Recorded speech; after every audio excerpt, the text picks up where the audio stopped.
Bien, bonjour à tous. Aujourd'hui, je vais vous parler de la problématique de la première butte fabriquée, dans laquelle on a une couche imperméable qui s'est formée par la dégradation de la tonte et qui empêche la butte d'être vivante. Alors aujourd'hui, je fais un peu de feu. J'en profite pour brûler les pieds des palettes. Ce qui m'intéresse en réalité, c'est la cendre qui va me servir à mettre au pied des fruits et des légumes pour en améliorer le goût. C'est un petit conseil d'amis que je vous suggère. Alors voici les palettes que je suis en train de démonter. Alors ça, c'est un outil extraordinaire qui permet en réalité de démonter des plaques de plâtre. Et moi, je m'en sers comme démonte-palette. Je ferai peut-être un jour une petite vidéo là-dessus. Auparavant, je mettais, comme tout le monde, une demi-heure. Et aujourd'hui, grâce à cet outil, je n'en mets que 10 minutes. Alors, on a toujours le chalet, enfin l'avancée plutôt. Alors c'est de cette butte-ci dont je vous parlais, la première, qui semble être réalisée de manière raisonnée, mais en réalité pas du tout. Alors ici, je vous montre l'extension que j'ai fait pour créer un pendant avec le chalet. Alors en réalité, dans cette butte,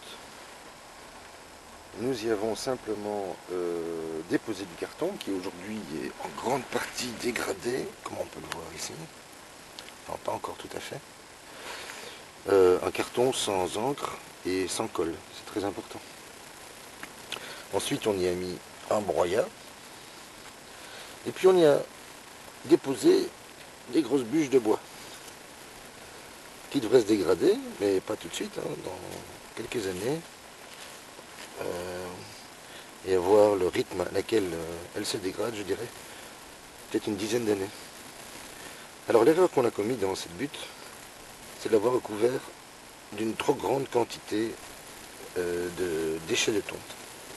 En réalité, elle s'est affaissée, compactée en se dégradant, et elle a formé une couche étanche.